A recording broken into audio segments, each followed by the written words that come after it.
Meus amigos e minhas amigas, saúde e paz, bem-vindos ao Dialogue-se Mais, um podcast que é um canal dedicado ao diálogo.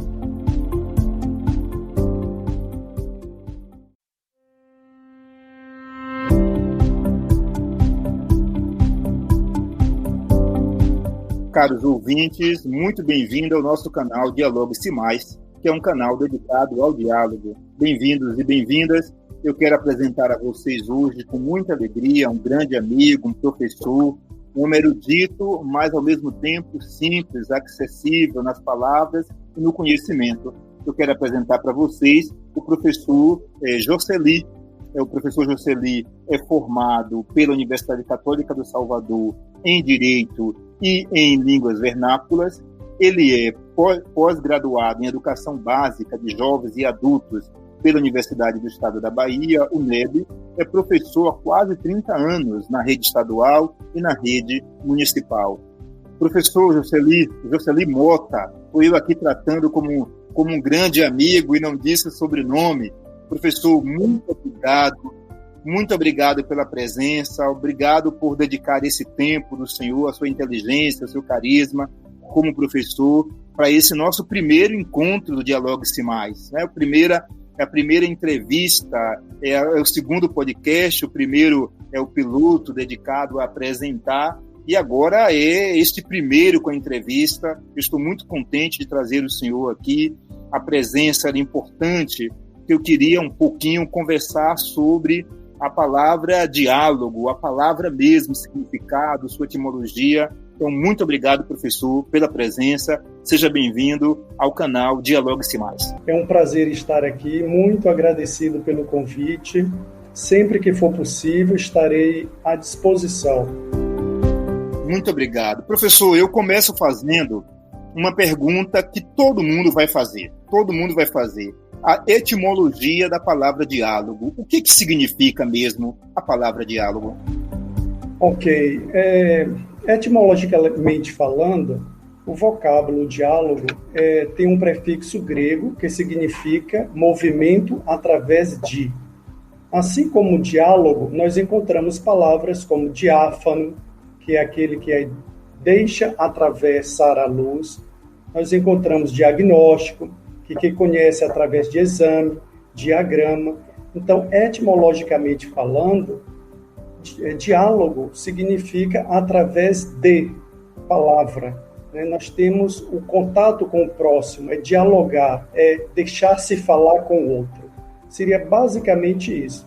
O diálogo significa, então, a interação entre o emissor, que pode ser um professor, um escritor, um jornalista, com o seu receptor, o aluno, o leitor, o destinatário na transmissão da mensagem. Mais ou menos isso.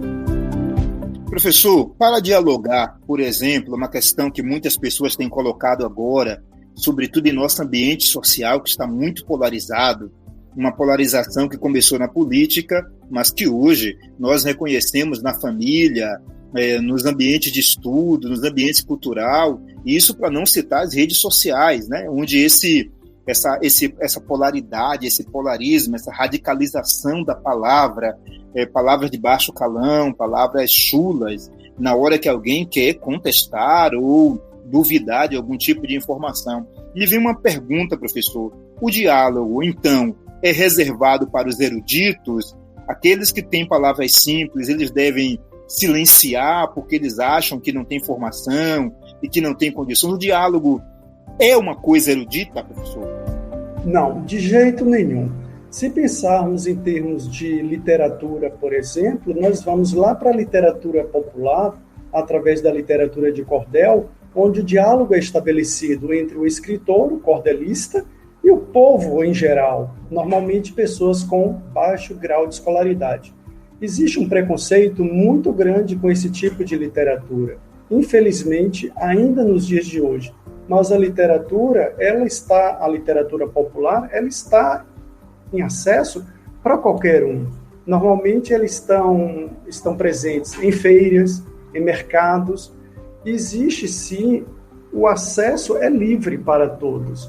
Eu acho que existe um preconceito em relação a somente as pessoas escolarizadas que têm um bom diálogo, ou que são capazes de entender o que está acontecendo na mídia, através das fake news, ou então diante desta bipolaridade que existe no país nos últimos anos. Mas acho que todos têm acesso, todos são capazes de entender o que está acontecendo. Professor, o senhor, ao dizer isso, me coloca um outro tema, né? Um tema importante que, por exemplo, é o tema do uso de, vamos dizer assim, do que a gente chamaria de palavrões, de palavras que fugiriam, de termos que fugiriam àqueles conhecidos gramaticalmente ou do vocabulário da língua portuguesa, e que são elaborações, por vezes, com termos vulgares ou comparativos vulgares. Qual o sentido, professor, como nesse ambiente, né, de uso de palavras fortes, de palavras por vezes violentas, pode-se nascer um diálogo a partir deste elemento? A palavra grosseira ou a palavra mesmo vulgar ou palavrão, como nós chamamos, o senhor acha que eles têm uma contribuição ao diálogo, são um dificultador? Qual o papel? Porque a gente tem escutado tanto, professor, nesses embates, nesses radicalismos, as pessoas têm usado palavras às vezes muito duras, acreditando que com essas palavras duras elas podem de algum modo impor ou comunicar o limite de uma palavra de uma outra pessoa. Qual o papel que pode ter o palavrão no diálogo? Bom, as palavras de baixo calão, as palavras grosseiras, são normalmente utilizadas por pessoas que não são bem educadas. Isto não tem a ver com grau de escolaridade. O que nós percebemos é que pessoas que utilizam esses termos grosseiros no seu diálogo, eles querem agredir. E a palavra, ela tem uma força muito grande. Então, normalmente, pessoas que são menos educadas, com um grau de agressividade na fala, é que vão utilizar esses termos com um propósito. É desmerecer a fala do outro, é inibir, é evitar que a pessoa com quem ele está dialogando dê um feedback. É mais uma forma de intimidação. Esta é uma visão minha, mas eu acho que as pessoas que, independente de grau de escolaridade, bem educadas, bem formadas, com uma boa família, não utilizam palavras de baixo calão, palavras grosseiras, palavrões de uma forma geral, como nós encontramos em muitas músicas, infelizmente, nos dias de hoje. Entendo. Professor, ontem, no domingo, né, no Fantástico, apresentou o caso de uma discussão que se tornou aqui muito conhecida hoje, né, em toda a imprensa, de uma discussão de um casal com um fiscal, né, com responsável pela fiscalização em virtude deste clima de pandemia.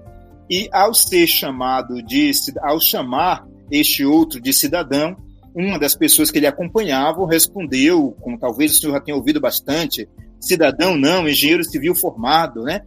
E aí saiu elencando um discurso que se excluía da cidadania ou protestava o direito a um tipo de cidadania de um modo todo peculiar, estranho, retratando as dificuldades do diálogo em nosso tempo.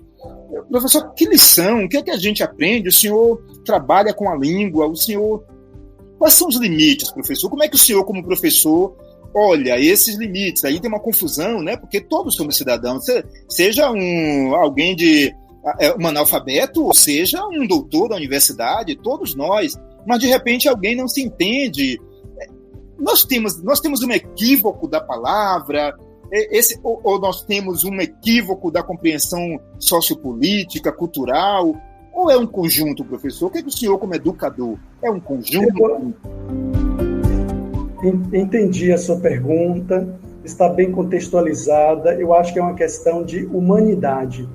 Ele não foi feliz em utilizar o título de graduação em uma determinada engenharia como uma forma de agressão, como uma forma de ser superior àquele fiscal que estava tentando cumprir a lei para o bem dele e para o bem de todos nós. Lamentavelmente, a nossa sociedade ainda encontra exemplos terríveis como este. Lamentavelmente. Agora, o dialogar bem não é o equivalente de falar bem. Falar bem faz parte de uma das técnicas da comunicação humana. Falar bem implica, entre outros fatores, o elemento da oratória, que ele não utilizou, a voz, a entonação, a pronúncia, o ritmo, a confiança, a dicção ou outros elementos como a preparação para o discurso. O que o Senhor fez aí foi justamente utilizar a palavra para agredir. E isto é uma questão de humanidade. Precisamos humanizar mais o ser humano. Eu acho que é por aí. Entendo, professor, entendo. E o senhor toca aí numa questão que o senhor falou da palavra, né? O senhor toca a palavra, a importância da palavra neste lugar. O Brasil também vem de grandes autores, né? Nós poderíamos falar aqui de como esses autores, como Guimarães Rosa, transformaram a palavra, né? Chegaram praticamente, eu diria, a ter uma espécie de vocábulo próprio para comunicar aquilo que sentiram que as palavras normais colocadas ali não eram capazes. Esta palavra, que tem o poder de comunicar bem ou tem o poder de comunicar mal, ela está pouco trabalhada. O senhor, como educador, olhando o nosso país, todo o processo de globalização, que obviamente nos coloca num conjunto de palavras, de novos significados, eu tenho a impressão que a palavra parece subestimada. Eu tenho uma impressão pessoal minha, também como educador, também sou professor, e tenho a impressão que a palavra vem sendo subestimada, a palavra vem sendo não trabalhada na sua importância como lugar de encontro. Mas é uma impressão só minha? Como é que o senhor vê esta questão da palavra? Bom, eu tenho observado que os jovens, atualmente, eles têm lido mais. São dados recentes. Nós encontramos na última Bienal mesmo, em São Paulo, um público muito maior do que os anos anteriores, as bienais anteriores. O público leitor tem se formado muito mais nos últimos anos, graças às redes sociais, com muitos canais de booktubers, que são pessoas que fazem análise de textos literários na internet, no canal do YouTube, e assim tem divulgado mais obras literárias que já estavam em esquecimento. Inclusive, Guimarães Rosa tem sido lido bastante nos últimos dias, que é um grande escritor, onde ele traz na palavra muitas palavras novas, né, que são chamados neologismos. Ele conseguiu criar muitas palavras que, para a leitura de Guimarães Rosa, é preciso muita atenção, porque são muitos vocábulos novos, que são os neologismos, e muitas palavras regionais, que é o regionalismo. Então, eu acredito que a palavra utilizada hoje pelo jovem, mesmo com algumas dificuldades, tem uma tendência ascendente em relação ao número de vocábulo, ao número de livros lidos por pessoa per capita anualmente. Isso já é um avanço para a nossa sociedade. Então, temos algumas esperanças. Temos. Que me parece importante, né, professor? Embora a erudição não seja igual a bem dialogar, acho que a valorização da palavra, a palavra colocada como um valor de comunicação, tende a colaborar. E que é preciso, então, conhecer formalmente o valor desta palavra, ter acesso às grandes possibilidades que a palavra pode dar, mesmo num embate, mesmo em diferentes situações.